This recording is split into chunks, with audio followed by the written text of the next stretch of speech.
Hello and welcome to today's discussion on the Plateau Indians. In this lecture, we are continuing our look at the cultures and people and civilizations of indigenous peoples living in the Pacific Northwest prior to the arrival of Europeans. So, what is collectively called pre-Columbia America. We're continuing our look at this topic. Just as a reminder, to this point, we have covered prehistoric human migrations, we've covered prehistoric cultures, and we have covered the coastal Indians. Now we will be talking about the Plateau Indians. The Plateau Indians lived east of the Cascade Mountains in the Pacific Northwest.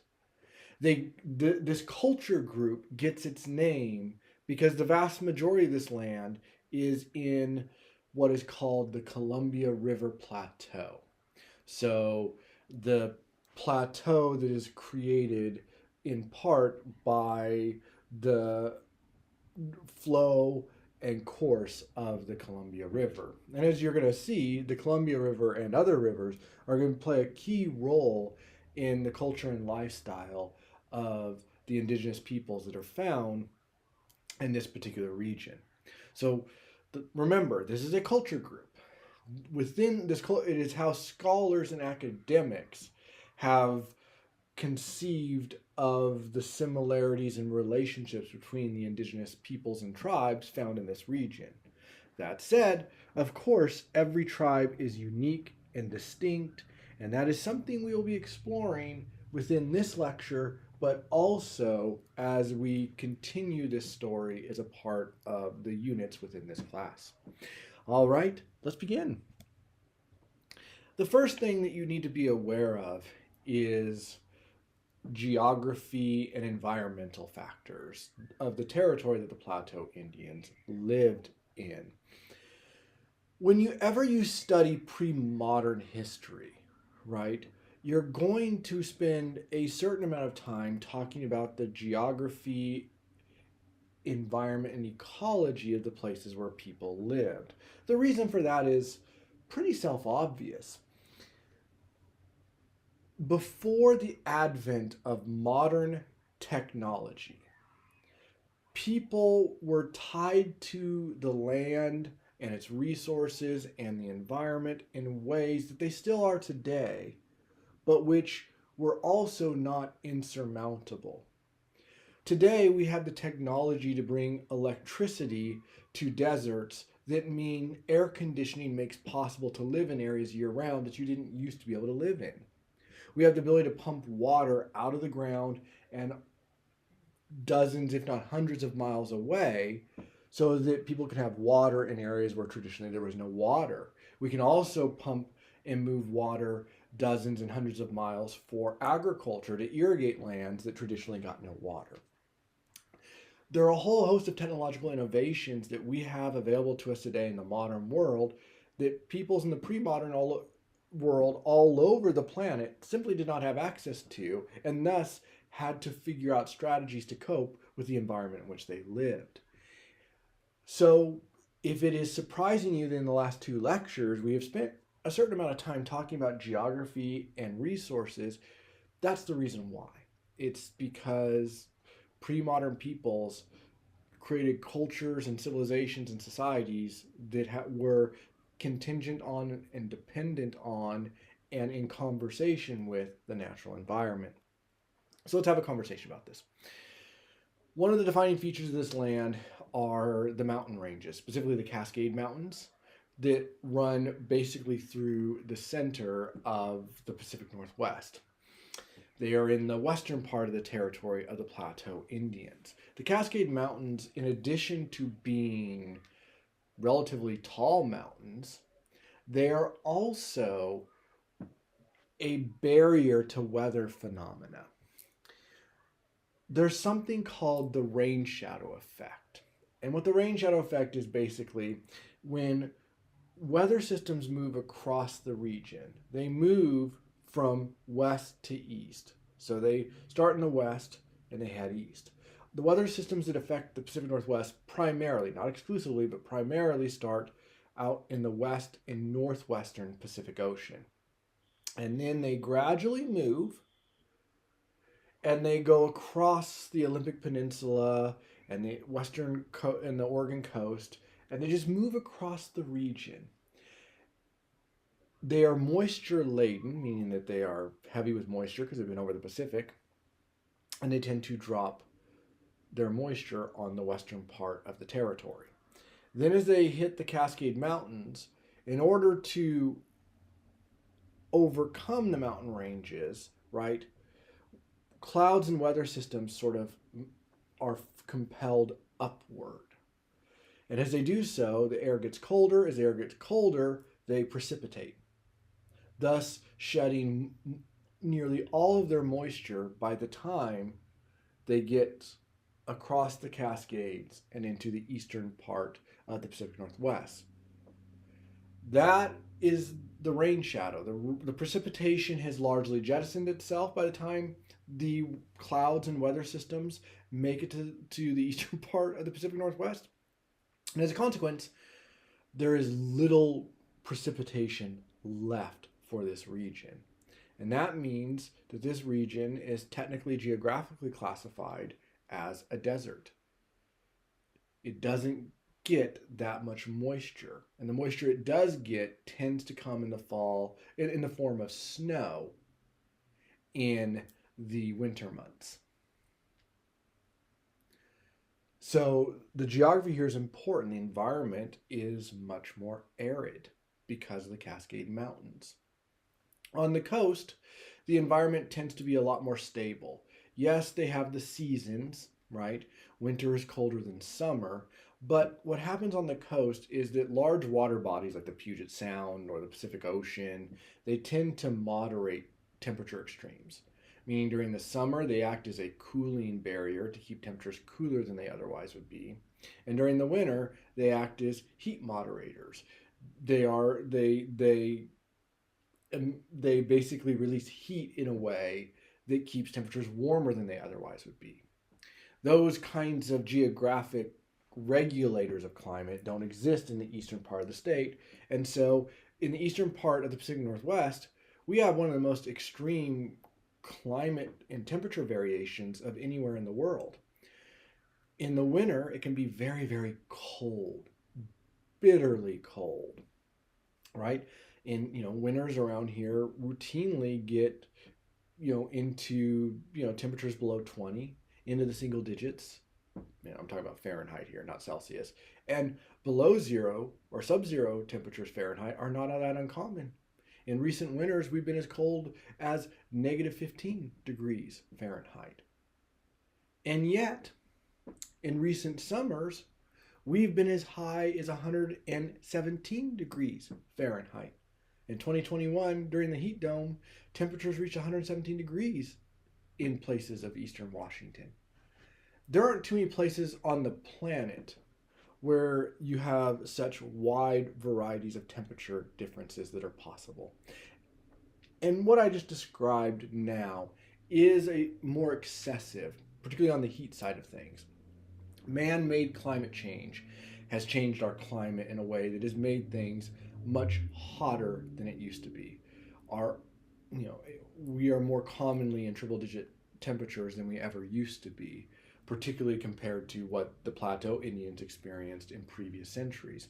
Nonetheless, even when you account for that warming that is man-made in our contemporary era, you still have a very wide degree in temperature. So you have a land in which the climate is prone to extremes, in which there is very little precipitation, and that's the environment that they find themselves in. However, it's also a land with very large rivers, the Columbia being first and foremost. It's the second largest river in North America and one of the largest rivers in the world. And then you have, the Spokane River, the Snake River, each very large rivers in their own right. And then you have other rivers like the Yakima River and the Wenatchee River, which are fairly large rivers. And then there's the Okanagan River and so on and so forth. So and then there are lakes, lots of lakes, mountain lakes, lower elevation lakes. So it is a land with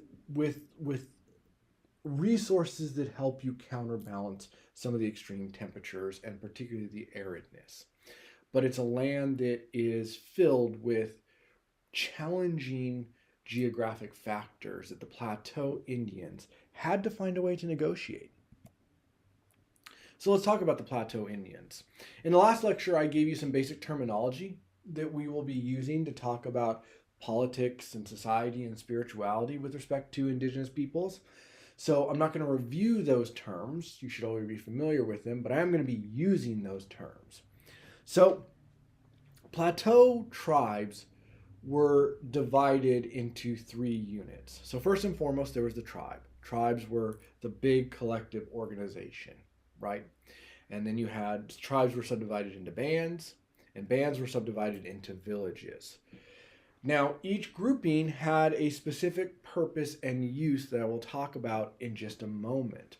But the first thing you need to know is that when you look at a map of Plateau tribes, you'll notice that there are much fewer tribes in the Plateau territory than in the coastal territory. The other thing you will notice is that Plateau tribes had vast territories compared to their coastal neighbors. Those 2 things are important to note, and they are a reflection of geography. If you recall, I told you that coastal Indians could act as sedentary peoples. They could act in ways that were almost as if they were farmers. They were agrarian societies, that their environment was so resource rich and abundant that they didn't have to move in search of the necessities of life. The Plateau tribes did not find themselves in that kind of geographic environment. They didn't find themselves in that geographic reality. And what that meant is Plateau tribes were semi-nomadic. They had large territories that they had to maneuver in throughout the year. And sometimes those territories overlapped with other Plateau tribes. Now, sometimes that led to relationships of mutual cooperation and agreement and alliances. And sometimes that led to conflict between tribes over resources where their territories overlapped. And we will talk about some of that when we get further into this class because it will be significant and important. But I just want to introduce that to you right now. So what Plateau tribes did is they moved around seasonally throughout their territory. So I just told you that Plateau tribes were divided into bands and villages. Within a tribal territory, bands had certain territories, and within a band, there were lots of villages, right?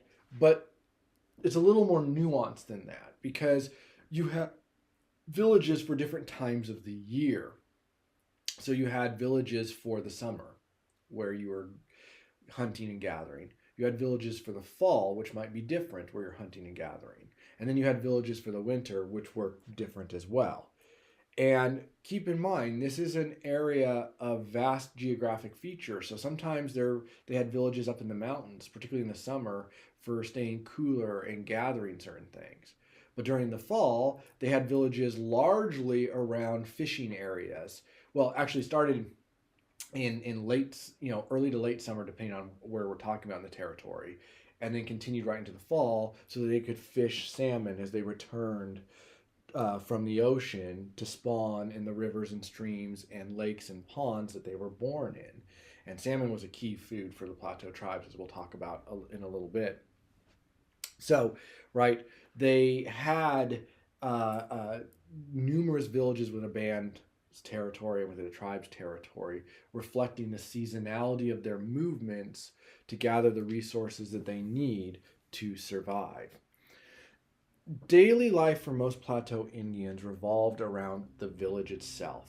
The village was not only the basic unit of organization, it was how Plateau Indians largely organized themselves, right? And so a village would contain numerous families who were interrelated. And every village had a chief. In fact, some villages had multiple chiefs. We'll talk about what a chief is in a plateau context in just a moment. But they had every village had at least one chief, sometimes multiple chiefs. Villages would often come into bands. So they would gather together into their band for religious, seasonal, and military purposes. So they might need to come together for defense or to make war on a neighbor. They might come together for a seasonal gathering like the annual salmon runs. Or they might come together for special religious purposes. So they might come together for all, various reasons. That was not uncommon, but it was a sort of a special event. It was a kind of event that happened in defined times. Congregating into the full tribe, going from bands to the full tribe, that was not terribly common among the Plateau peoples. It was only common for the most important events. Maybe the entire tribe was under threat, or maybe the tribe had a territory with limited fishing grounds, and so they all had to gather together at this one spot for the annual salmon runs. But it wasn't that common. And I want you to be aware that even though some people, they were all part of the same tribe, that villages and bands often acted independently and autonomously of one another.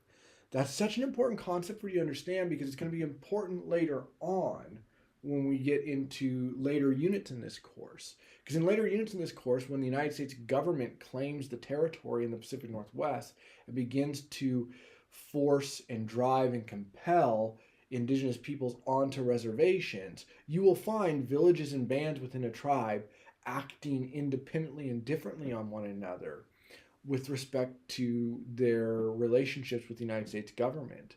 So it's critical that you understand that even though I'm describing tribal political organization, it's loose and fluid in its understanding and construct. To build on that, let's talk about chiefs. So in a plateau tribal sense, chiefs are political leaders. They are political leaders, and they exist at all levels. Every village has at least one chief. Bands have chiefs. Tribes have chiefs. It's very important to understand that someone who's a chief at a village level may not be recognized as a chief at the band level. And just because you're recognized as a chief at the band level does not mean you're recognized as a chief if and when the tribe gets together. There is a loose and fluid political hierarchy here. You absolutely have to try and think about that and internalize it for the conversation we're going to have, not just in this lecture, but later on. Chiefs tended to be male. Like their coastal brethren, it was a patriarchal, a male-dominated society. So chiefs tended to be male.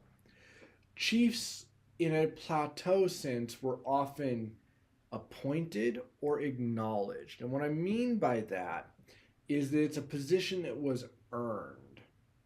We'll talk more about this in just a moment, but social status among plateau tribes was not dictated by birth. Birth certainly helped.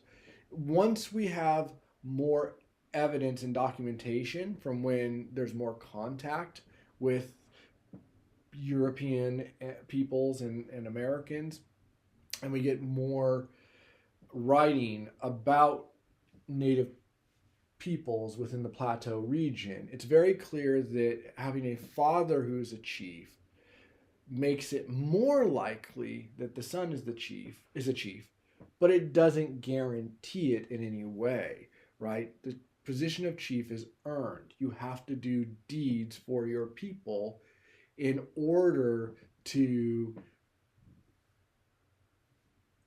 earn the attention, to earn the honor, to earn the status, to earn the position, okay? But even if you've earned the right to be called chief and to be conceived of as a chief and to think of yourself as a chief, and keep in mind, this is not just about warfare or whatever. It might be about wisdom. It might be about religious authority and spirituality. All of these things were important considerations in who is a chief. They might be a religious leader, a war leader, someone whose counsel and advice is considered wise, or it might be all of those things, or a combination of a couple of them. There's many ways to earn the right to be a chief. But once you've earned that right, it does not give you autocratic powers. Chiefs on the plateau side of the region do not have the authority and the power and the autocratic quality that chiefs in the coastal Indian tribes did. It's important for you to understand that. Plateau chiefs are first among equals. Their words, their suggestions, their advice, their counsel carries weight. But they cannot compel any person to do what they suggest, what they want. That's very important for conversations we're going to have later in this class. Because when the United States government comes up with the treaty and reservation system and begins to deprive indigenous peoples of their ancestral homelands and force them onto reservations, the United States government finds negotiating those treaties with coastal tribes to be much easier because they can work with a chief who can speak for his people and compel his people to do what he has agreed to. Plateau chiefs can do no such thing. They can only speak for themselves. They might carry the support of their people. They might have such status within the eyes of their people that their people follow them, but there's no way for them to compel their people to do what they've negotiated. And that makes negotiating these treaties much more difficult for the United States government, but also provides them with opportunities to exploit that situation, as you're going to see. But it also means that the seeds for even further conflict beyond just depriving indigenous peoples of their ancestral homelands, the seeds for additional conflict there, it's rooted in this issue. Now, what tends to happen in plateau tribes at the village, band, and tribal level is that you get collective action, that there are councils called where the elders of the tribe meet and talk about all important decisions. All important decisions. These councils, once again, were primarily male, but women were often attending them and spoke at them as well. Remember, this is a patriarchal society. However, women do have important roles here, and in the councils, they can assume leadership positions. We also know that women often assumed religious leadership positions within plateau tribes, that often the important religious leaders within any given village or a band might often be women. So it's important to keep that in mind. Let's talk a little bit about plateau society. Plateau society is less rigid and hierarchical than coastal society. It's more egalitarian. So as I mentioned with chiefs, your status here depends less on birth and more on your deeds and your actions. There were not really defined social classes within plateau society. Unlike coastal society, which had rigid hierarchies based on birth. So your social distinctions within a plateau society were largely based on your deeds, on your accomplishments, on how you were understood spiritually. Okay? Now, plateau tribes, because they were semi-nomadic, they had to move within their territory. They didn't have as many goods as coastal tribes. They didn't have the same, breadth and depth of material culture. They just didn't have that.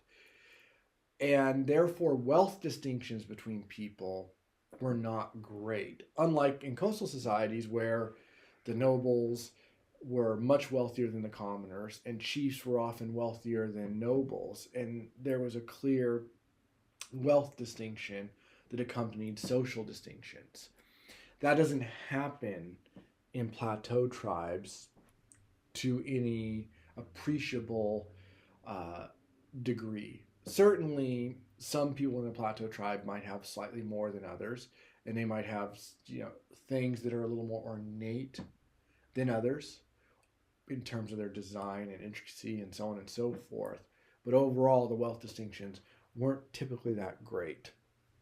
I do want to mention that slavery did happen in plateau tribes, and that there was a slave trade that did exist in pre-Columbia America between coastal Indians and plateau Indians. In fact, trading networks between them existed using the rivers or passed through the mountains.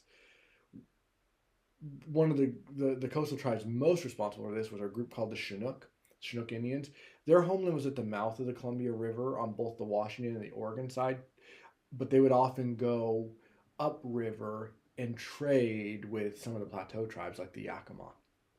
And the Yakima also had relationships with the Nisqually Indians of the Pacific of the Puget Sound through trading networks and passed through the Cascade Mountains. So these groups had contact, but their cultures were distinct. But we know that there was a bit of a slave trade where slaves might be captured in the plateau or further east and then sold to the coastal groups.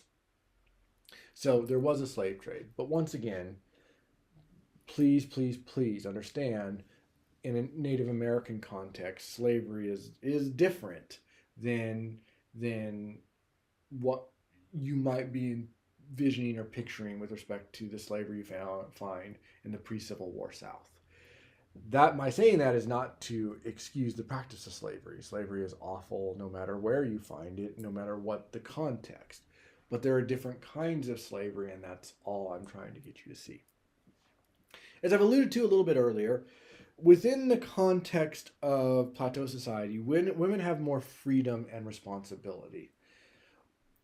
Women don't appear to have been hunters in most of these societies, although we have evidence that women were hunting in some of the plateau societies, but it doesn't appear to have been widespread, and it doesn't appear to have been common. But they were certainly responsible for a good chunk of the gathering of the wild food.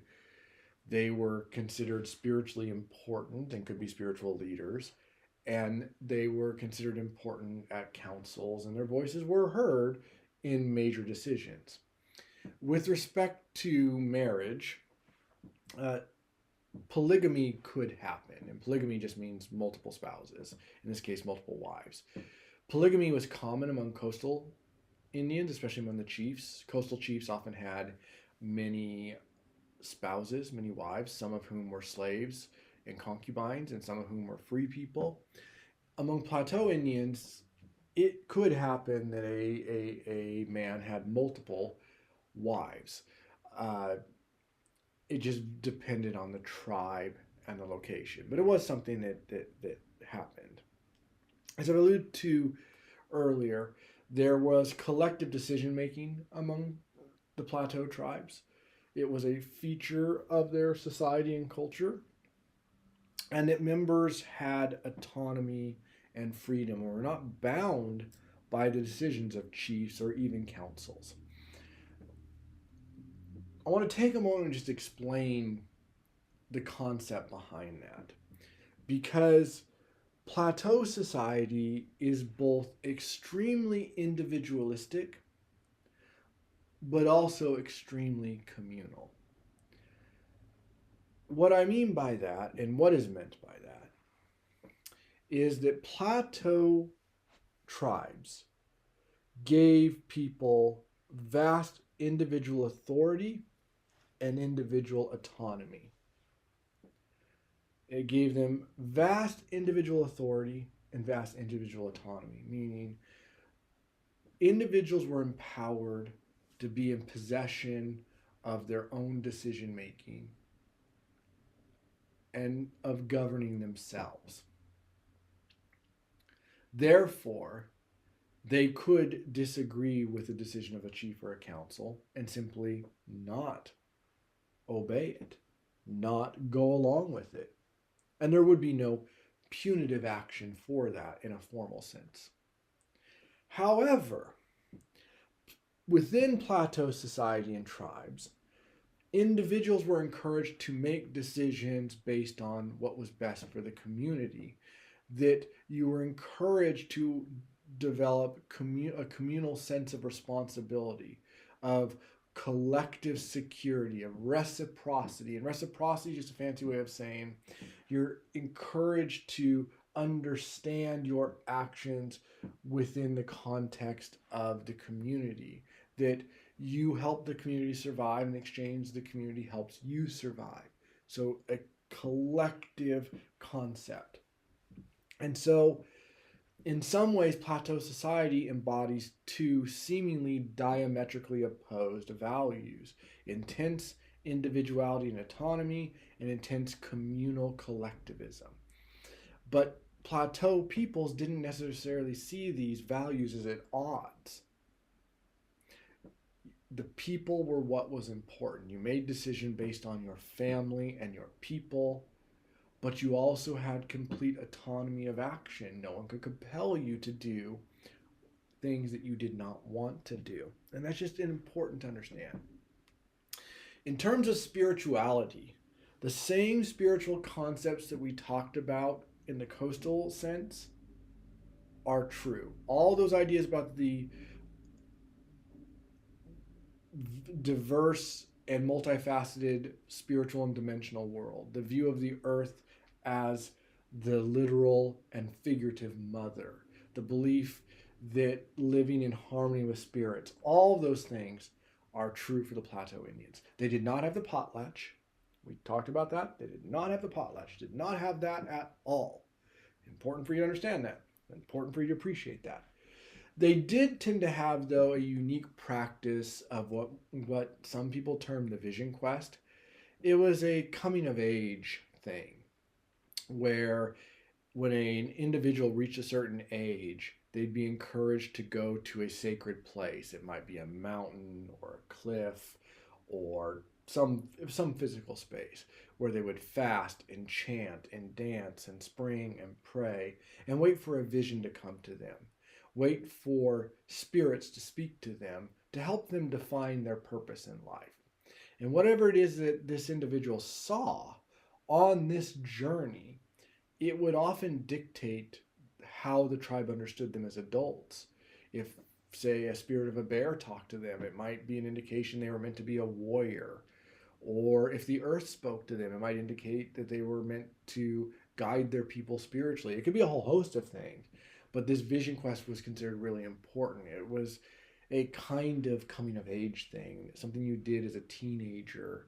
And it transitioned your mark from childhood to adulthood. And most of the Plateau tribes had some version of this. Let's talk a little bit about Plateau lifestyle, because this is important for you to understand. And this is where we have to violate in some ways the terms that I outlined at the start of the coastal lecture. Let me explain that. What we are trying to do in these two lectures, this one on the Plateau Indians and the previous one on the coastal Indians, is understand pre-Columbia indigenous peoples. The peoples who were, as their cultures were, as best as we can understand them, before the arrival of European explorers and missionaries, and later American explorers and missionaries. That's what we're trying to do. The problem with the Plateau Indians is it's essentially nearly impossible. And let me explain why. Some of you are aware that when European explorers and settlers and colonists arrived, they did so primarily in the east coast of North America. And then those settlements gradually spread west.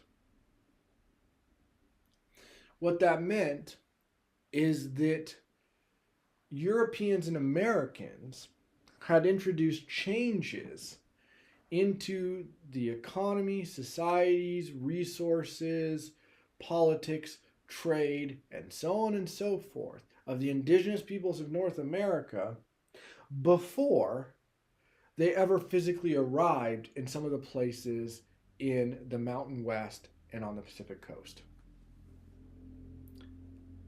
Which meant by the time explorers and settlers and missionaries arrived in the Pacific Northwest, the impact of non-indigenous peoples was already being felt.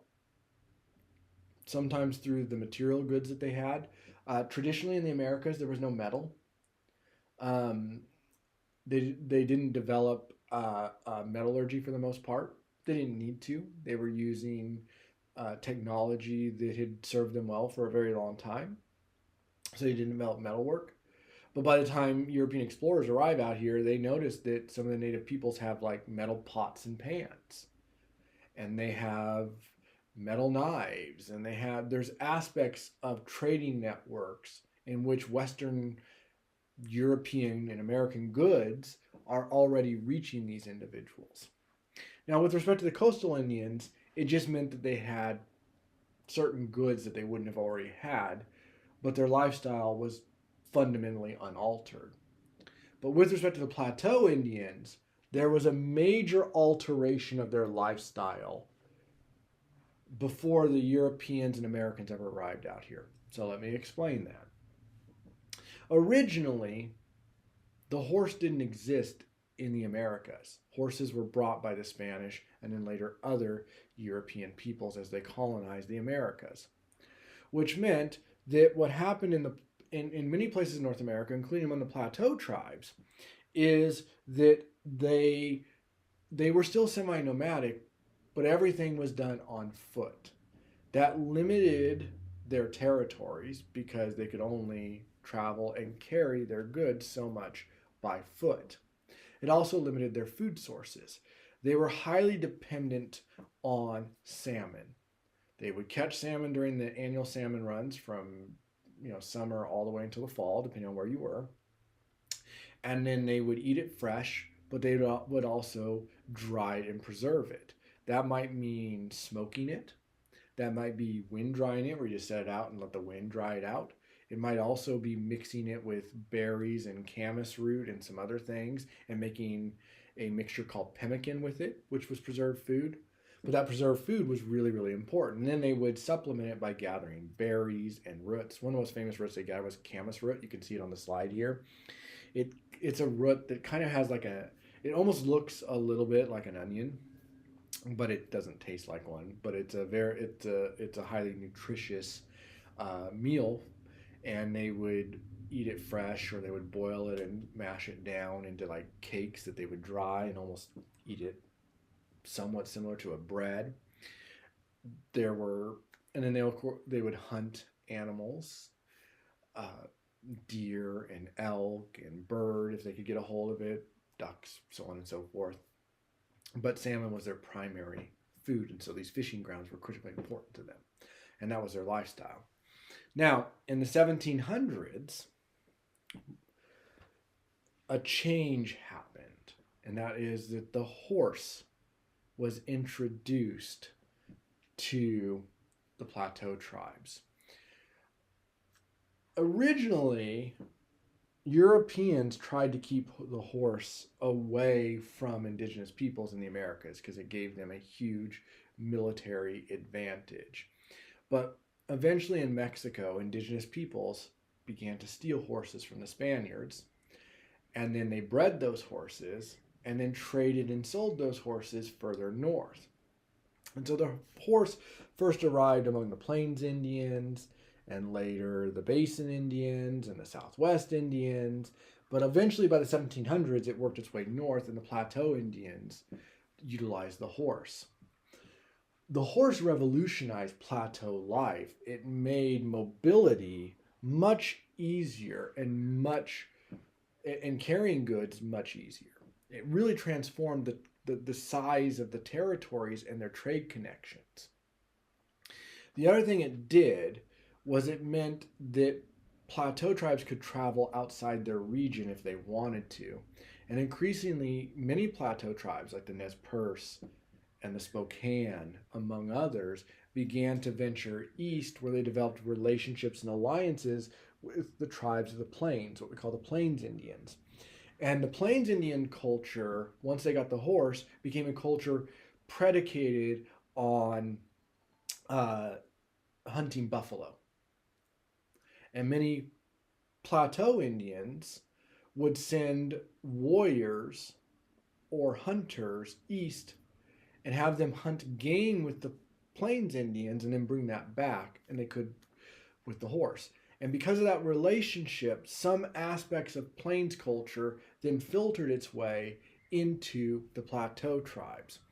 So before the advent of the horse, the villages that Plateau Indians lived in consisted of what we call pit houses. And at pit houses, you basically put a wooden or fabric structure above a dug down pit. And the reason you do that is the digger, further down you dig, the soil gets cooler. So during the summer, it's cooler because you're further down and taking advantage of the cool earth. And during the winter, that ground isn't as frozen, so it's actually warmer. And so these pit houses were really important. You also had long houses that they lived in during the winter, which were effectively, most people prior to the arrival of the horse, as far as we understand it, they had pit houses that were individual to families or a couple of families. But during the winter, what you would do is you would find a mountainside or a hillside, and you would construct a long house against that. Normally you picked one that was sheltered from the prevailing winds, and then you'd build a longhouse against it, and that provided you with, and then many families would go into it to provide warmth to survive the winter.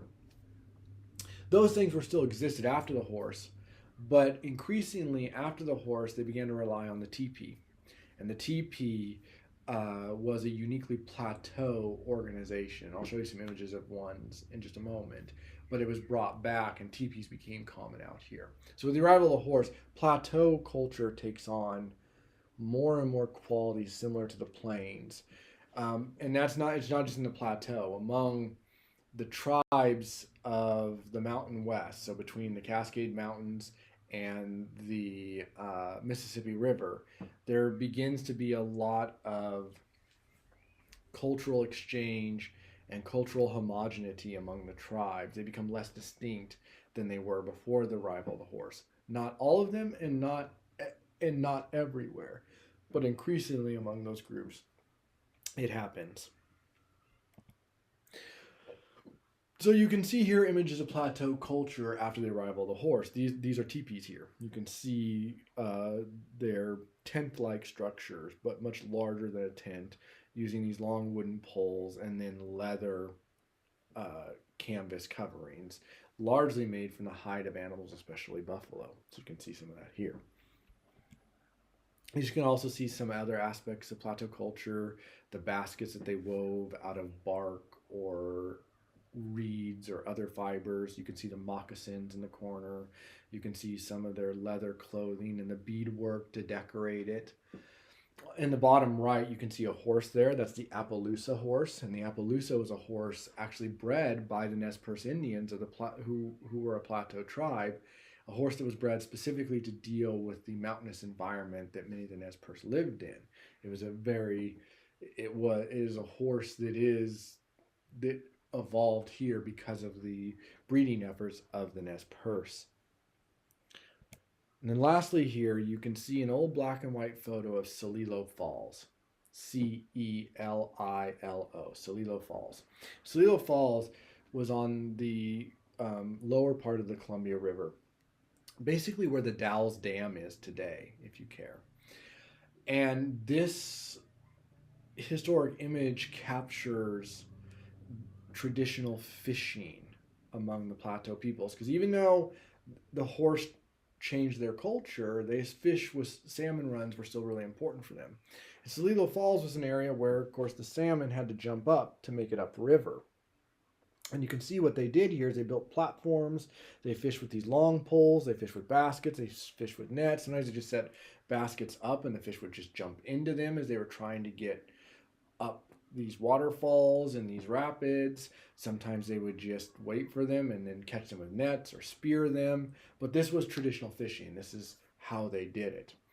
And they continued to do this long after the United States had taken their land and forced them onto reservations. They still did this fishing. The fishing didn't disappear until the dams came, and the reservoirs behind dams effectively covered over the rapids and also provided an impediment to the salmon runs, thus depriving them of this really important tradition and traditional cultural aspect. All right. That is your very brief overview of Plateau culture and Plateau society. I thank you for listening, and I'll talk to you again soon. Bye for now.